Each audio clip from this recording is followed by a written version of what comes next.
on behalf of UP Med Class 94 webinar team. This is an initiative of the University of the Philippines Medical Alumni Society. The UP Med webinar series is held every Wednesday from 12 noon to 1 p.m. Manila time. It delves on important current and emerging medical topics and is targeted for physicians, especially general practitioners, occupational and industrial health doctors, primary care physicians, family and community medicine physicians, and other health workers. Registration is free. This webinar runs on the UP Manila live streaming platform at livestream.upm.edu.ph. If you have difficulties in accessing the webinar through the live stream page, please watch the Facebook Live video on our Facebook page. This session will run for an hour with 30 to 45 minutes allotted for lecture, followed by a question and answer portion which will be moderated by Dr. Cecilia Jimeno. To participate in the webinar, please use the Q&A box found on the live stream page or by texting your questions to 0915-259-9686. For Facebook Live participants, please type your questions in the comments box. A survey link will be emailed to you after the webinar. Please answer it to get a copy of your certificate. May we now call on our moderator, Dr. Jimeno, who is a professor and chair of the Department of Pharmacology and Toxicology and an associate professor of the UP College of Medicine at the Philippine General Hospital, Section of Endocrinology, Diabetes, and Metabolism. Dr. Jimeno. Thank you, Charisse. Our time now in Manila is 12:01, and I'm speaking from the video conferencing room of the UP Manila, IMS Padre Fauro Street, Ermita, Manila. Welcome to all our participants. Today's webinar is entitled Hyper 2019, Updates on Hypertension. The objectives of today's webinar are the following: to discuss the history of the revisions in the practice guidelines regarding the thresholds for hypertension, to describe the rationale for the changing thresholds for hypertension, to discuss updates in the international and local practice guidelines on the diagnosis of hypertension, and to enumerate updates on treatment. Today's speaker is an expert on hypertension, Dr. Deborah or Debbie Ignacia David-Ona, who is an alumna of the UP College of Medicine. She did her residency in internal medicine at the UP-PGH, where she subsequently became the chief resident. She then did clinical and research fellowship in hypertension at the Hypertension and Atherosclerosis section of the Boston University College of Medicine. Dr. Ona also was the immediate past chair for postgraduate services of the Department of Medicine of UP-PGH and is currently an clinical associate professor at the same Department of Medicine. Presently, she is also the secretary of the Board of Trustees of the Philippine Society of Hypertension and the treasurer of the Board of Directors of the Philippine Lipid and Atherosclerosis Society. She is also a consultant in the following hospitals: St. Luke's Medical Center, Global City, and is a member of the following organizations: the International Society of Hypertension, the Philippine Society of Philippine Lipid and Atherosclerosis Society, the Philippine Society of Hypertension, and the Asia Pacific Society for Atherosclerosis and Vascular Disease. May we now call on Dr. On. Thank you, Ma'am Cecil, for that generous introduction. I'm here to talk about updates on hypertension. I'd like to thank the class of 1994, and I think Servier is the one that's sponsoring this event.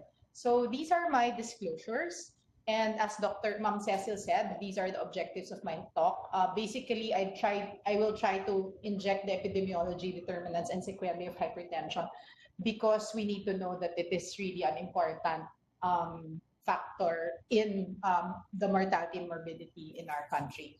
So this is the Department of Health mortality trend, basically communicable diseases, malignant neoplasms, and diseases of the heart from 1960 to 2010. As you can see, communicable diseases actually had a downward trend, and during the past few years in the late 90s and 2000s, there was an upward trend in the causes of death secondary to communicable diseases.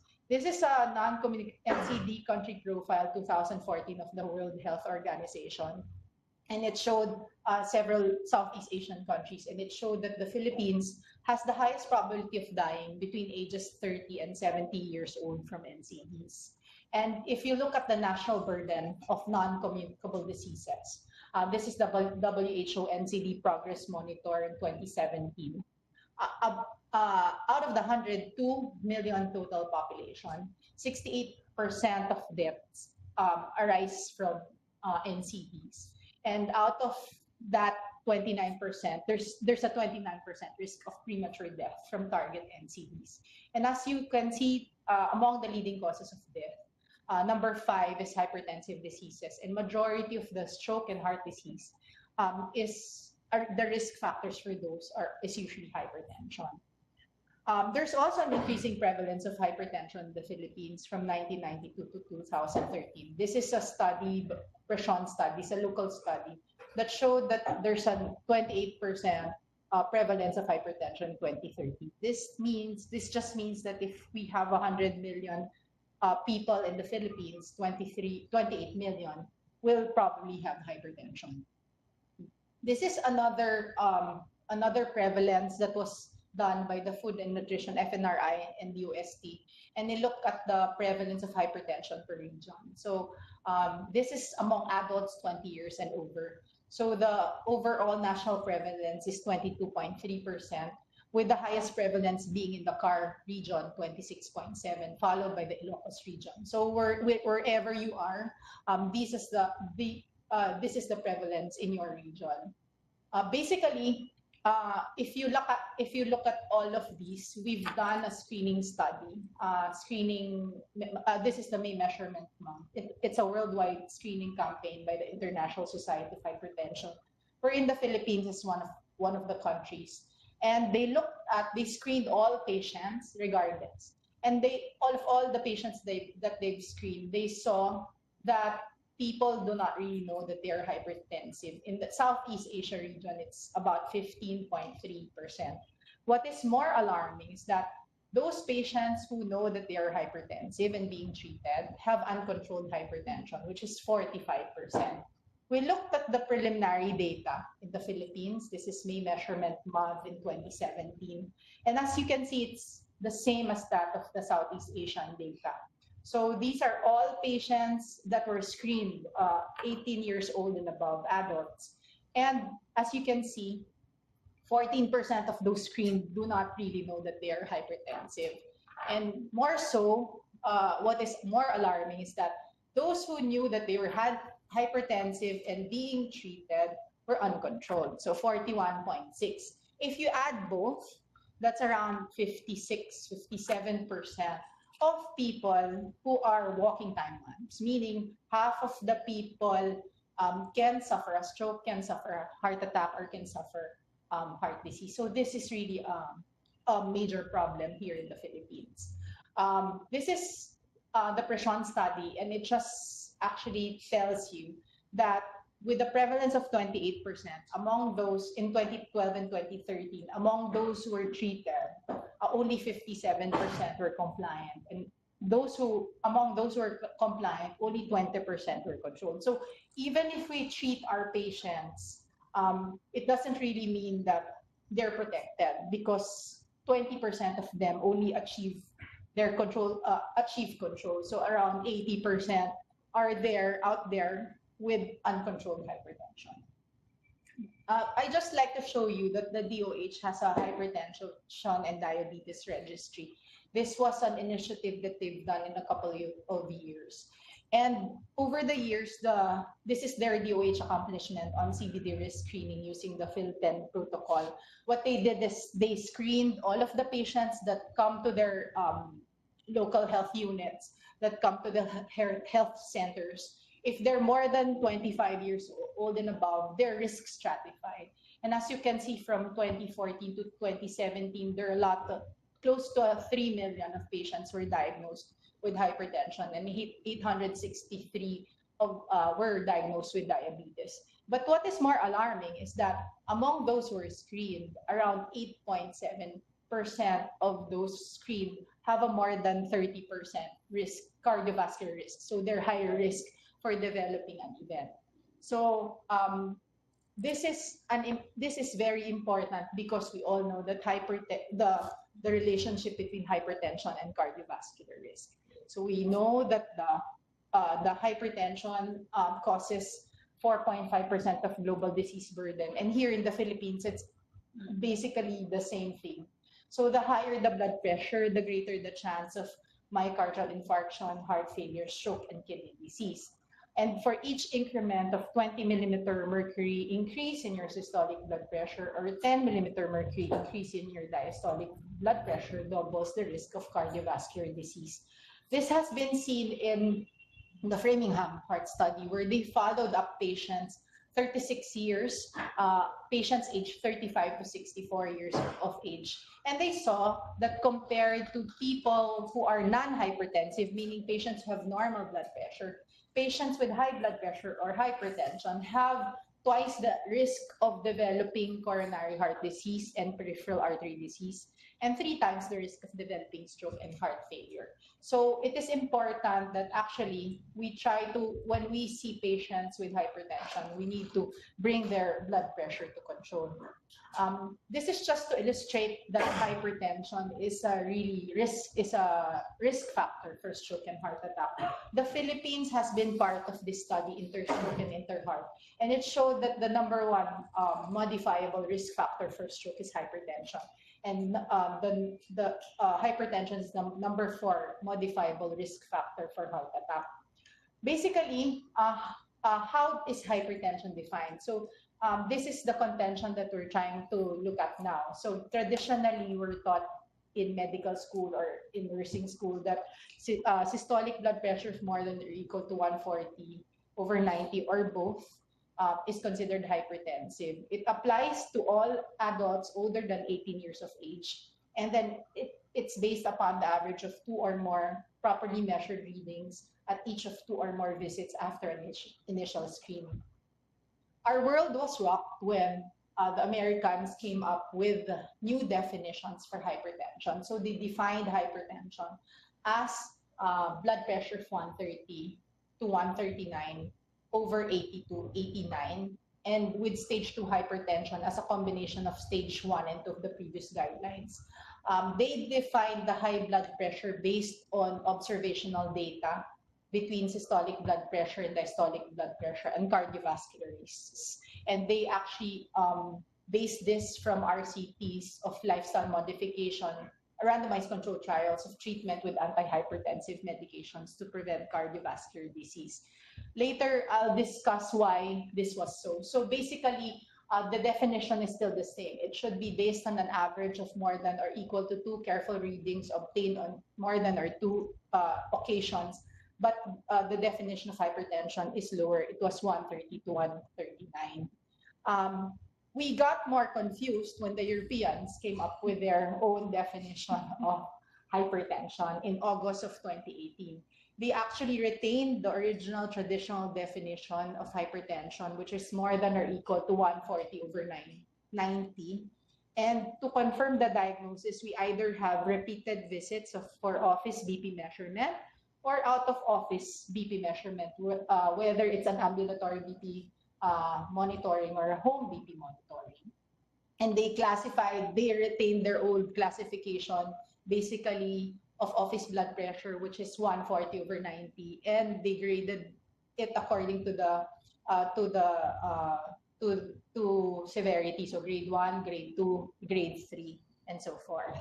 So basically, because of this confusion, although this was done in May 2018 before the Europeans came up with their own definition, the Philippine Heart Association and the Philippine Society of Hypertension came up with a consensus statement because there was a clamor from DOH, from the private sector, whether we will abide by the definition of the Americans or have our own definition. So we came up with a consensus statement that the definition of hypertension for the Philippines is a clinic blood pressure of more than or equal to 140/90 or a home BP monitoring of more than or equal to 130/80.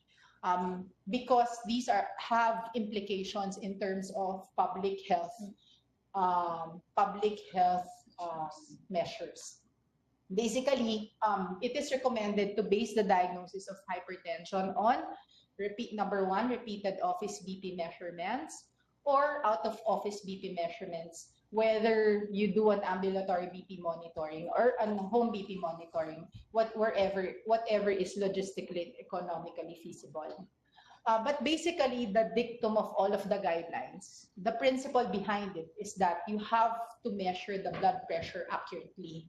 I think that's what the guidelines are telling us. So how do we measure the BP accurately? You have to have that patient seated at a quiet environment for 5 minutes before beginning measurements. So dapat hindi yung kakadating lang ng pasyente, saka nyo papakuha yung blood pressure. And then, there should be 3 measurements. It should be recorded 1 minute apart. And if the additional measurements, you do 2 additional measurements if the 2 measurements differ by 10 millimeter mercury. So you discard the first reading and get the average of the last 2 readings. You have to use a standard cuff, especially for those who are obese or those who are very thin, because it will over or underestimate your blood pressure reading. And the cuff should be positioned at the level of the heart with the back and arms supported to avoid muscle contraction and isometric exercise dependent increase in blood pressure. So you have, if your secretaries are the ones doing the blood pressure or if the nurses are the ones doing the blood pressure, dapat hindi nila dinadala yung pasyente, because that can give you an inaccurate reading.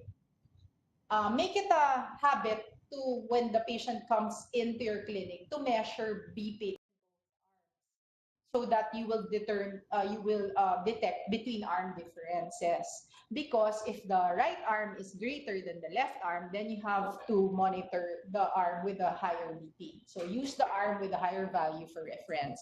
And you always use that whenever that patient comes to your clinic. If it's always the right arm, it should be always on the right arm. And if it's on the left arm, it's always on the left arm. So you have to put in your chart that you measure the blood pressure on the left or the right.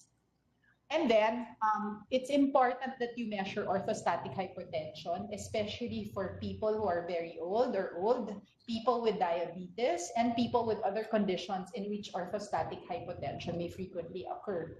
How do you do this? You measure the blood pressure 1 minute and 3 minutes after standing from a seated position in all patients at the first measurement to exclude orthostatic hypotension.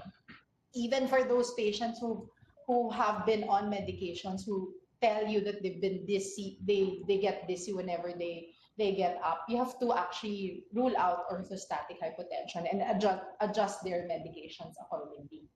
You also need to record the heart rate and do pulse palpation to exclude arrhythmia. So I think the principle behind it is that you have to really determine if that patient has hypertension, because once you diagnose that patient to be hypertensive, then that patient will be on medications for life. How about the out-of-office BP monitoring? So you can either do an ambulatory BP monitoring or a home BP monitoring. So for ambulatory BP monitoring, usually it's available in most centers, and sometimes it's reimbursable with your health HMOs. For home BP monitoring, this is a study. It's an expert panel consensus recommendation for home blood pressure monitoring in Asia, the Hope Asia Network, wherein the Philippines was represented. And the study showed that home BP monitoring is an accurate adjunct for diagnosing hypertension when a validated device is used and the measurement is performed correctly. How is it performed? The patient has to sit after 2 minutes of rest. They can wear light clothes while taking the reading. So at least 2 readings with 1 minute interval, twice daily for at least 3 days, but preferably for a week. So when do you do the readings? In the morning, within 1 hour after waking up, after urination, before breakfast, and before drug intake. In the evening, it has to be before going to bed. So elevated BP, their definition is a mean reading BP of more than or equal to 135/85. They saw in this study, this consensus, that the home BP monitoring is a better predictor of cardiovascular outcome than office blood pressure. So when there is a discrepancy of diagnosis between office and home, a home BP-based diagnosis should have priority. And then, if possible, you can confirm it by an ambulatory BP monitoring. So they saw that morning hypertension is a better predictor of prognosis than clinic BP. Why are we doing home BP or ambulatory BP monitoring? Because there are a lot of there are types of hypertension that usually are underdiagnosed or overdiagnosed in the clinic. So this is just to tell you that for patients to be normotensive, the blood pressure should be normal in the office or clinic healthcare setting, and it should also be normal in the non-healthcare setting. If the patient is really hypertensive wherever he goes, the blood pressure should be high. And then there's this concept of mass hypertension where they go to your clinic, their blood pressure is normal, but when they do their home BP monitoring and ambulatory BP monitoring, their blood pressure is really high. Another concept is the concept of white coat hypertension, wherein when they go to the clinic, their blood pressure is high, and then when they go home or in the non-healthcare setting, their blood pressure is normal. So these are the things that you look out for when doing the home BP monitoring or ambulatory BP monitoring. So after diagnosing your patient with hypertension, you need to do routine workup. Why do you need routine workup? Basically to look at comorbid conditions and to look at hypertension-mediated organ damage. Hindi na siya target organ damage. Ang tawag na nila is hypertension-mediated organ damage. What is new in the routine workup? They actually put uric acid in the guidelines as a routine workup because they saw that their increased uric acid levels is a risk factor for increased cardiovascular disease. So these are the risk factors for hypertension. This is the American guideline. And what is new? So for cigarette smoking, they actually included secondhand smoke.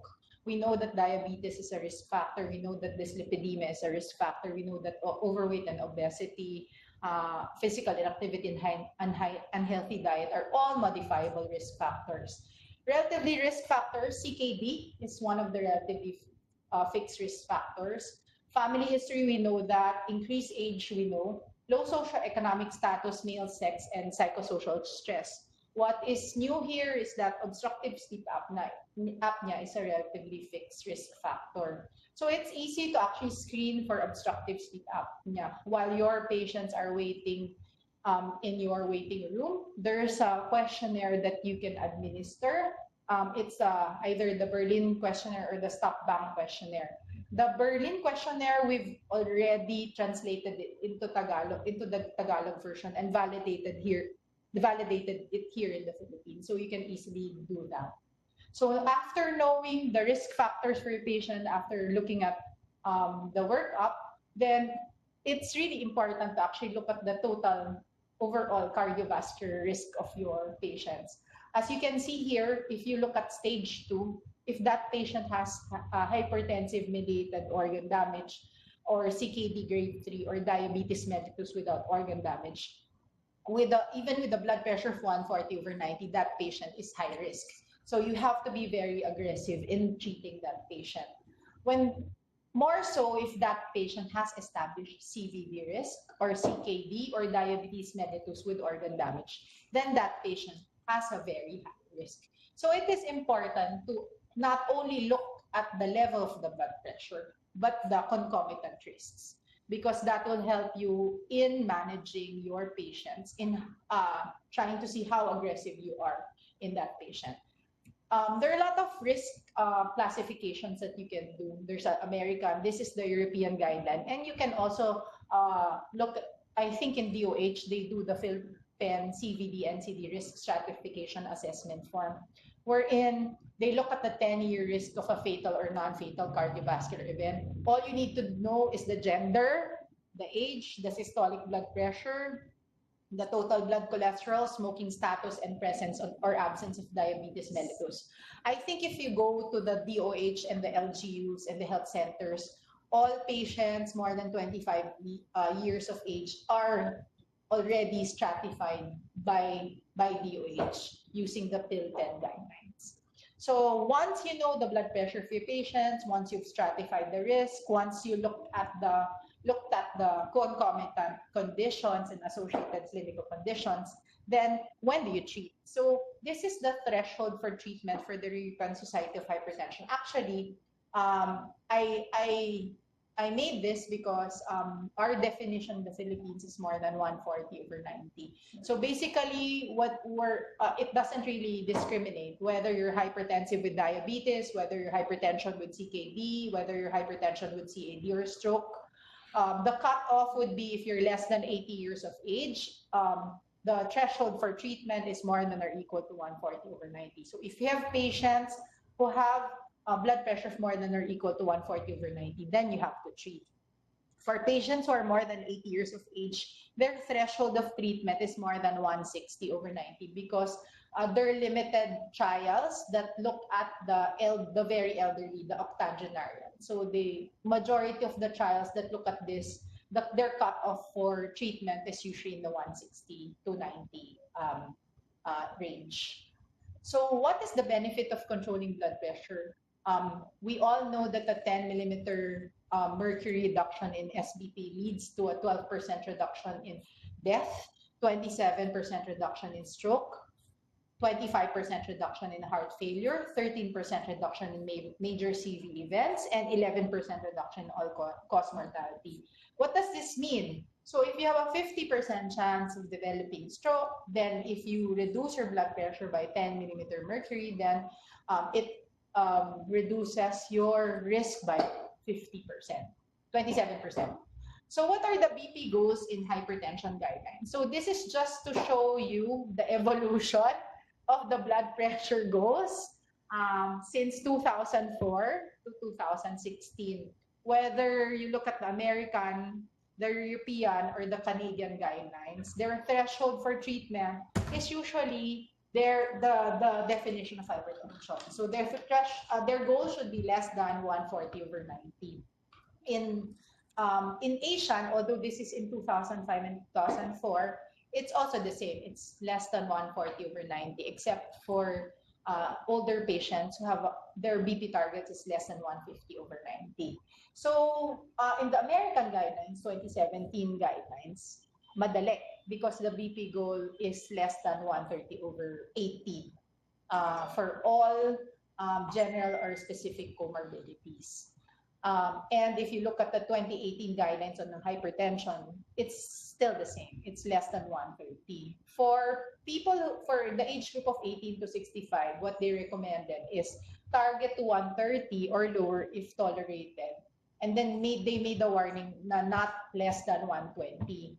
Their reason for that being is that patients who are on several drugs usually remove their drugs because they experience side effects. So I guess the thing here is if you have patients who are in the blood pressure is 120 and doesn't really have side effects, then it's prudent not to change anything.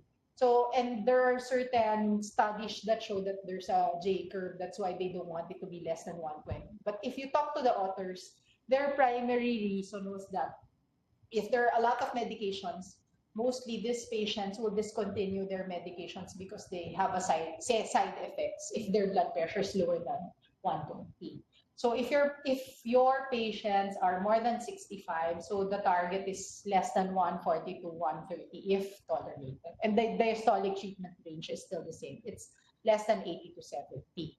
What about here in the Philippines? So it's the same all over. Our blood pressure target is less than 130/80. We make it simple so that our patients will not be confused. So if your patients will ask you, what is my target blood pressure? Your goal should always be less than 130/80.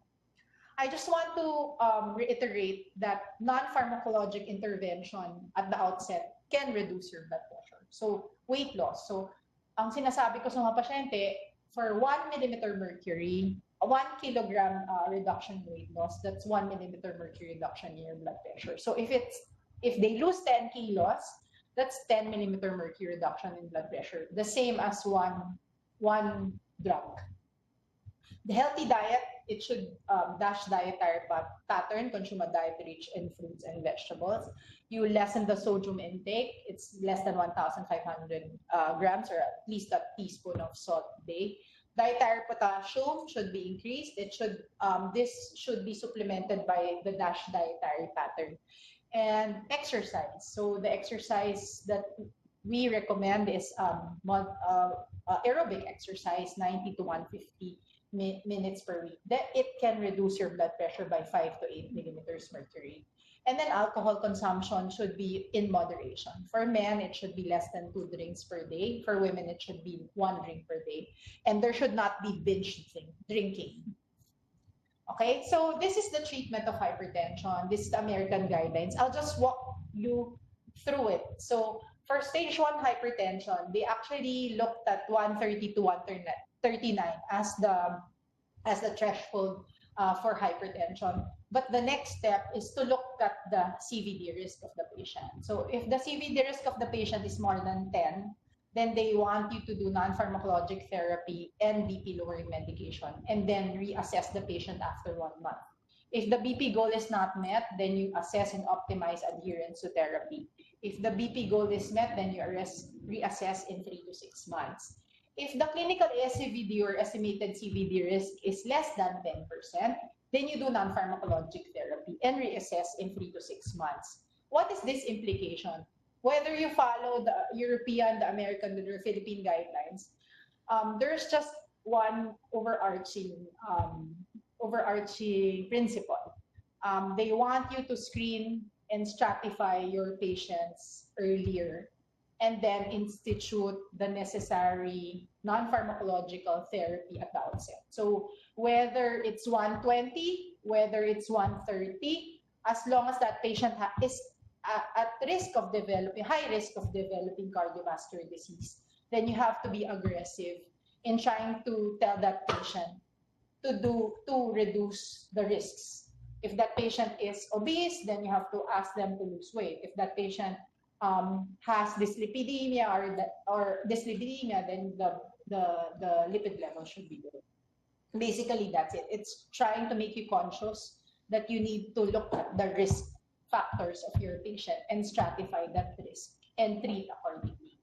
Basically, the stage 2 hypertension, if it's more than 140 over 90, it's a no-brainer. You just need to do non-pharmacologic treatment and do BP lowering medications.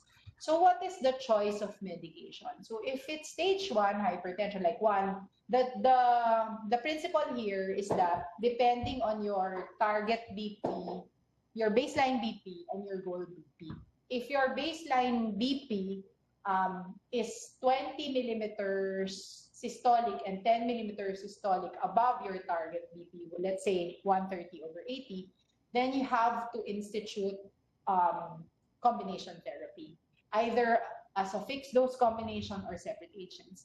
Example, if your patient has a blood pressure of 160 over 90 and your target blood pressure is 130 over 80, you know that one drug will not bring down the blood pressure to 130 over 80. So at the outset, you have to give 2 drugs. In clinical trials, remember that one maximum dose of one drug can only reduce your blood pressure by 10 to 15 millimeters mercury. So you have to do the math. So 160 to 130, hindi kakayanin ng isang gamot. So you have to give two drugs at the outset. So what are the recommended drugs? This is just to look at all of the guidelines that have been done and show you that majority of the drugs that have been given to hypertensive patients are basically ACE, A or B, CCB or thiazide.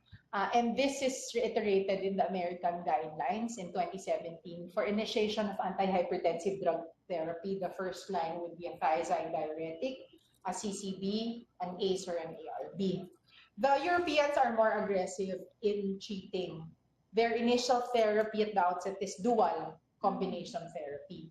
They only consider monotherapy in low-risk grade 1 hypertension and those patients who are very old, more than 80 years of age, or frailer patients, kasi these patients are at a higher risk of developing the side effects. And then their step 2, if it's not really treated, they do triple combination at the outset. So it's an ACE, ARB plus CCB plus a diuretic. If this doesn't work even at the maximum dose, they add spironolactonol or other diuretic like or alpha blocker, beta blocker. And then they said that you have to consider referral to a specialist for further investigation. What about beta blockers? You only consider beta blockers at any treatment step when there is specific indication for their use. What are the indications? Heart failure, angina, post-MI, atrial fibrillation, or younger women who are planning pregnancy because you cannot give ACE or ARBs to these patients. So basically, these are just to look at the contraindications to use of certain antihypertensive medications. For thiazide-like diuretic, usually the contraindication is if that patient has acute gouty arthritis. For beta blockers, asthma, any high-grade AV block, bradycardia. For calcium antagonists, the compelling contraindication is just for non-dihydropyrimidines, which is verapamil and thiazide, for bradycardia and severe LV dysfunction. And for ACE and ARB, if your patient is desirous of pregnancy, you cannot use it if that patient has bilateral renal arteriosis or angioneurotic edema. So basically, those are the contraindications to the use of certain drugs. So after treating the patient, the next stumbling block is actually having them to adhere to the treatment. So basically, adherence is defined as the patient taking the drug every day. Persistence is the patient taking the drug for a long time. And we all know that hypertension drugs should be taken for life.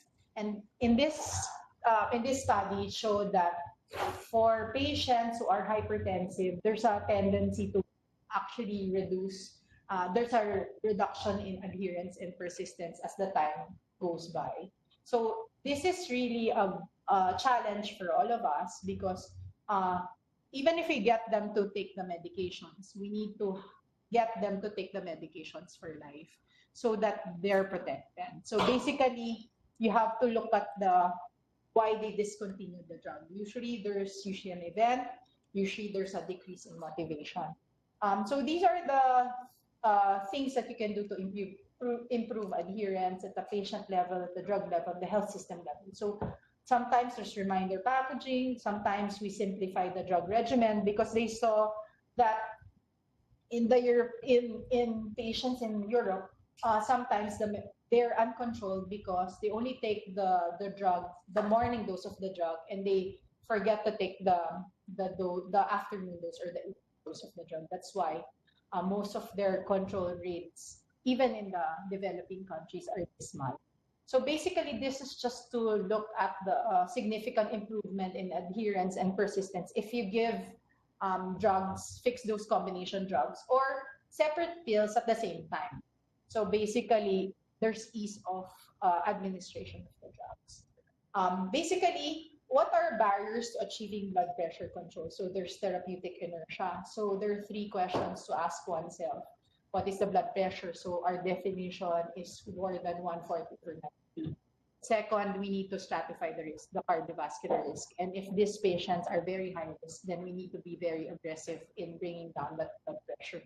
So what is the goal BP? The blood pressure should be less than 130/80.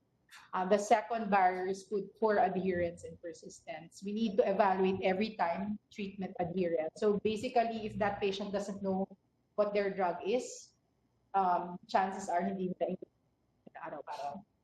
DOH initiatives, we have hypertension registry with free medications. We need to look at the role of nurses and other healthcare workers in the education, support, and follow-up of treated patients. And if your patients can afford it, you can actually start them on single medication. So basically, our problem, this has been always at the last slide of all of my lectures because this is a challenge to all of you. Our problem is the increasing prevalence of hypertension and poor control rates.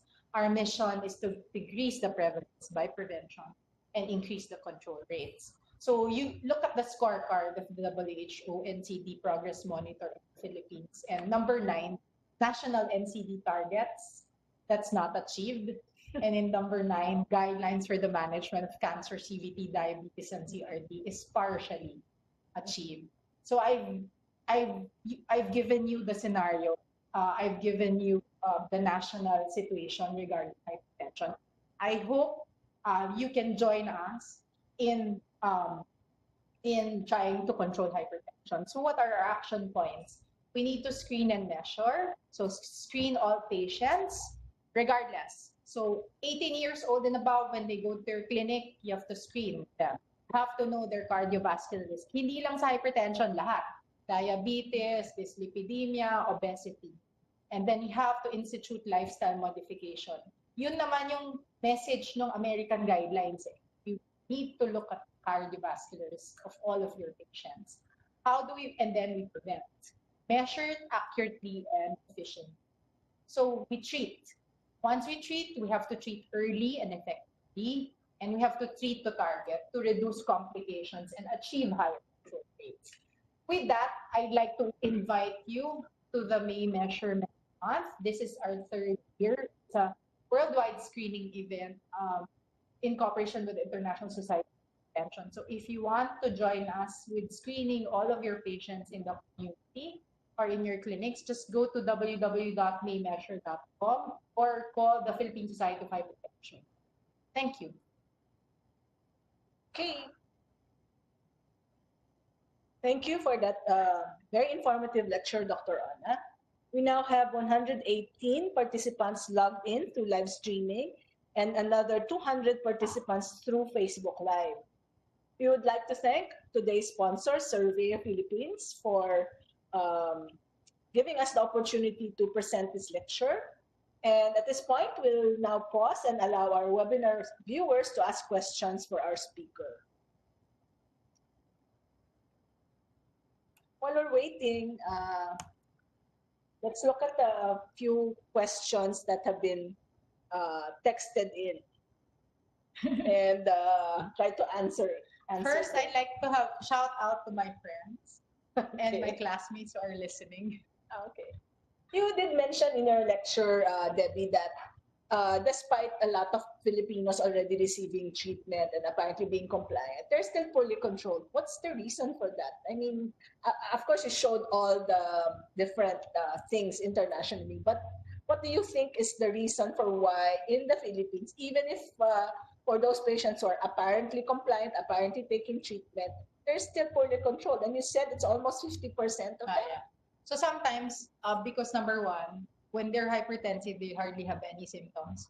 So sometimes, patient factor. So sometimes they try to remove their medications because they don't feel anything. The second thing that I've been seeing is that sometimes when their kapitbahay tells them na there are side effects to the medications, they stop it. Okay. I think the thing is they don't really feel anything. That's why they're very complacent. Some of them, like our patients, come in and they say that I stopped it because wala naman ako nararamdaman. And then sometimes factor in your education. They don't really know that when you're hypertensive, especially there are 2 types of hypertension: essential hypertension and secondary hypertension. And most of our hypertension is 90% is essential. And if it's essential or idiopathic hypertension, we don't really know the cause. It's multifactorial. So basically, if you don't know the cause of anything, there's no cure because so you have to take the medications for life. If the patients know that from the outset, then they would adhere to treatment. The thing is, minsan hindi nila alam. They usually, it's also education, and then sometimes it's inertia. Some of our healthcare professionals usually are afraid to actually give higher doses. So, kasi the hypertension guidelines have evolved. When I was in med school, it was stepwise, di ba? Yeah.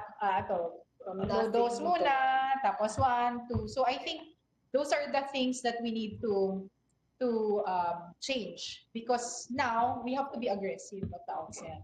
And I think many patients think of hypertension as like a cold, as in they don't take it seriously. So hindi sinasabi ko, this is the way that you can tell them.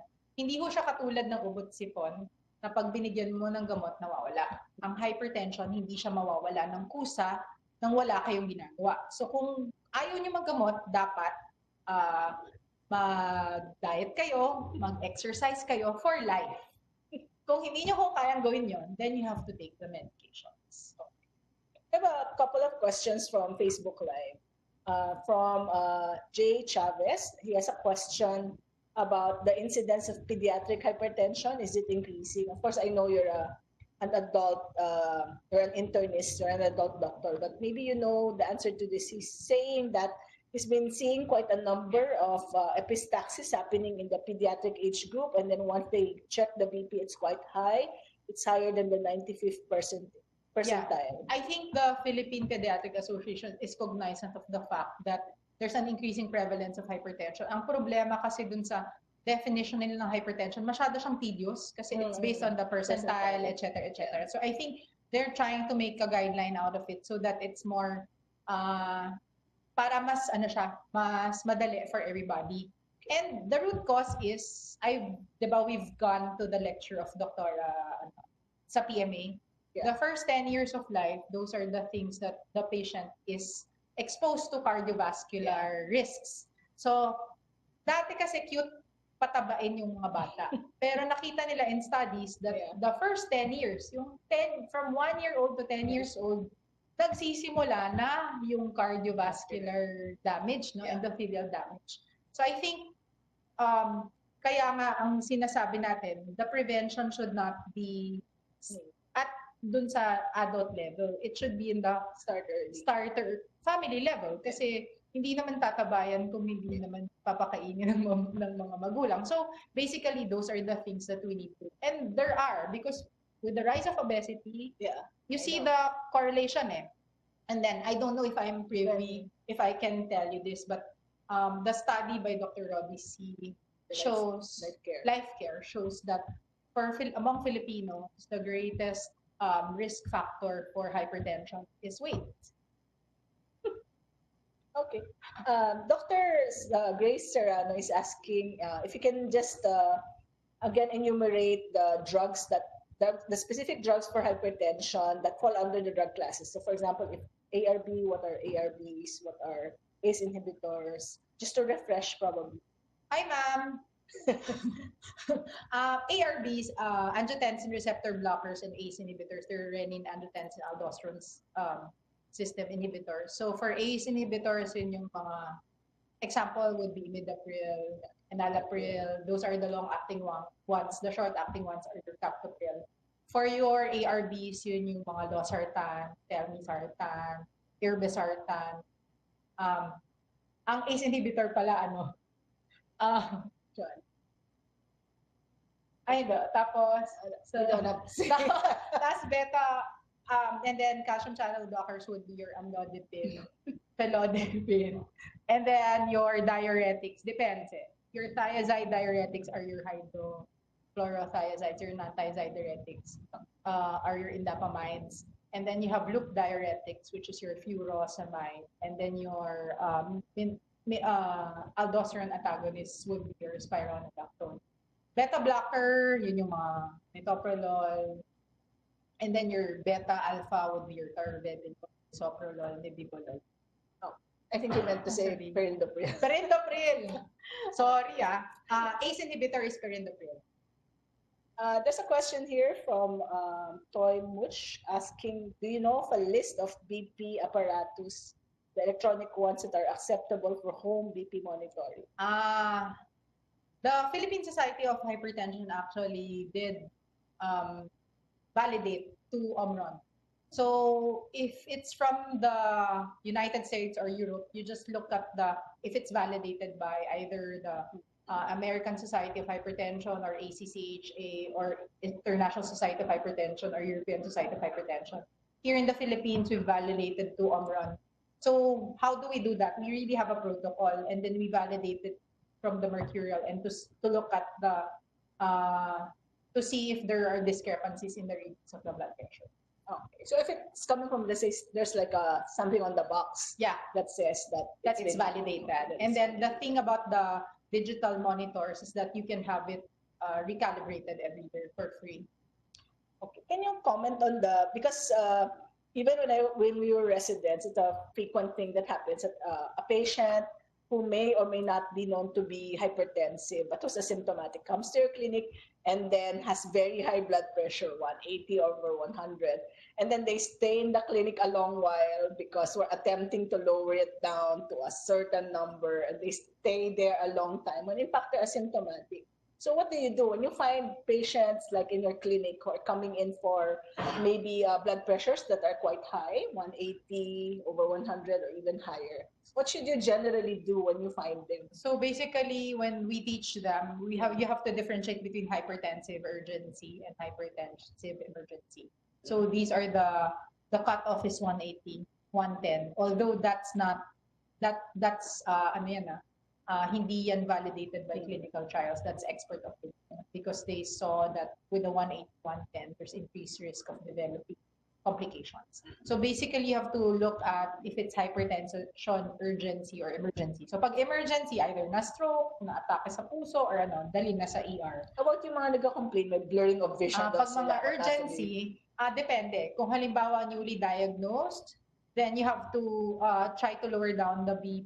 You have to monitor the blood pressure and then for 3 days and then try to see if it's really hypertension. If it's dati na siyang may hypertension, baka kulang lang yung gamot niya. Or sometimes, kung naka-beta blocker yan or naka-alpha blocker, pag tinanggal niya yung beta blocker sa alpha blocker, nag-rebound hypertension sila. So yun yung reason kung bakit tumataas yung BP. So kulang yung gamot niya. So sometimes, nagdi-discontinue sila ng gamot. You have to give lang, balik niyo lang yung gamot. Yung third scenario is may gamot siya pero tumataas pa rin, baka kulang talaga. So you have to differentiate what are the reasons for the increase in BP. Personally, what I do, if they have 180, 110, if they have medications, I just ask them to take the medications. And then 15 to 30 minutes, I tell them if it's less than 160, pinapauwi ko na, tapos pinapamonitor ko na lang yung BP sa bahay in 3 days, and then I ask them to give me the BP reading so I can adjust their medications accordingly.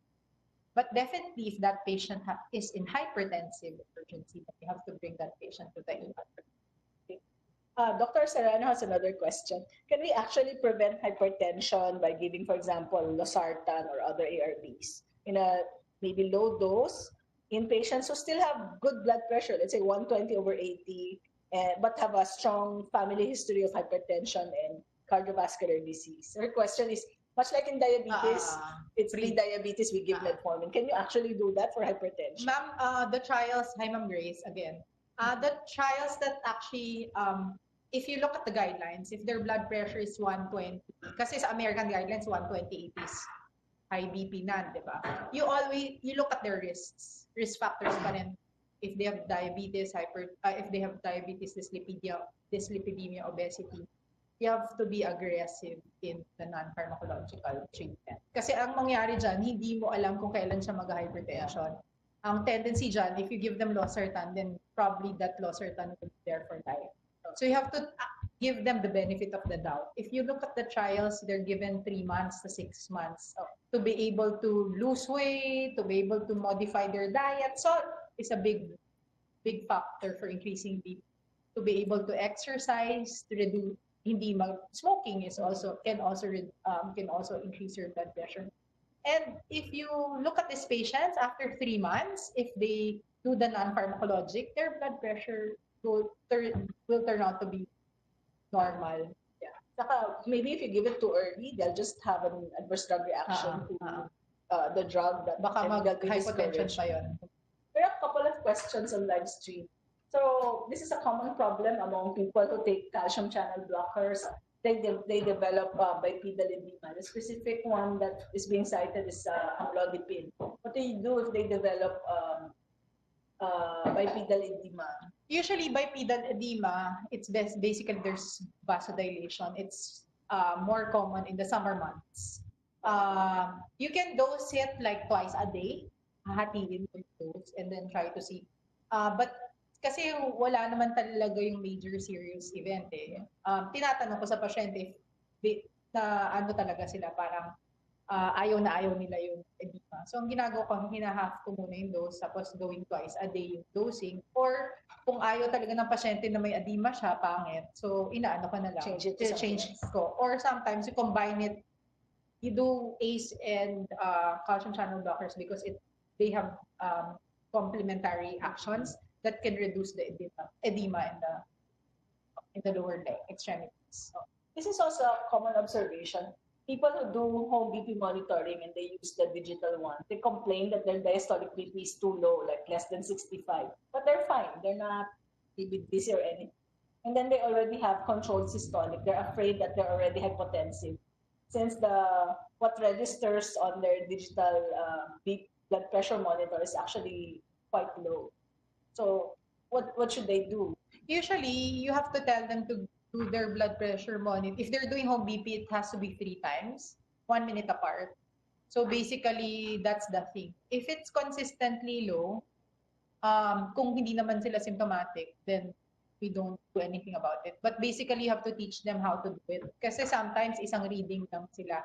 Sometimes, parang hindi na-calibrated yung monitor nila. Kasi pag more than 10 millimeter mercury, yung halimbawa 150, tapos nag-140, tapos nag-130, ibig sabihin may problema dun sa machine.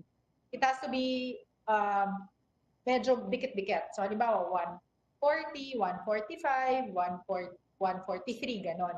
Pero pag 10 millimeter mercury, more than 10 millimeter mercury, yung difference between the 3 readings, ibig sabihin may problem. Or yun yung una yung gagawin. Before saying na it's really. See, a few more questions about adverse drug reaction. How about GERD down that develops when they take again amlodipine? Should you shift or should you just add the PPI? Just continue with the amlodipine. Have they instituted, depende, they've instituted lifestyle changes eh. Kasi the GERD might be secondary. Maybe something else. Lifestyle change eh. Yan.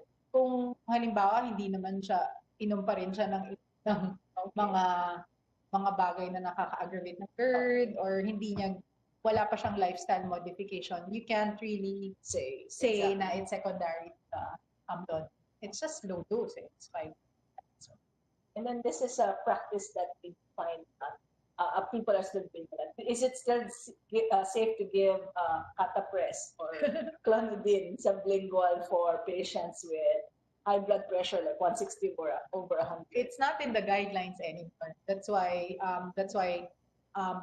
it was important that Ma'am Ceci was trying to tell us na you have to differentiate between hypertensive urgency and emergency. So if it's emergency, you have to have that patient in the ER and you want that patient to be on IV drugs that's titratable, that's short acting. Kasi pag binigyan mo ng catapres, ang effect ng catapres is 6 hours. Baka bigla namang mag-hypotension yung pasyente mo. So basically, kung hypertensive urgency, so there are 3 things that you can do. You add medications, you restart the medications, or start kung newly diagnosed hypertensive siya. We're running out of time, but we'll probably just read out one more question. And to those who have asked these questions, we'll try to forward them to Dr. Ona to answer later. So one question is, some ARBs are linked to lung cancer. Would you still recommend giving these medications? So the ARBs that are linked are the ones that were manufactured in China. So they have the excipients ba tawag doon? Yung NMDA.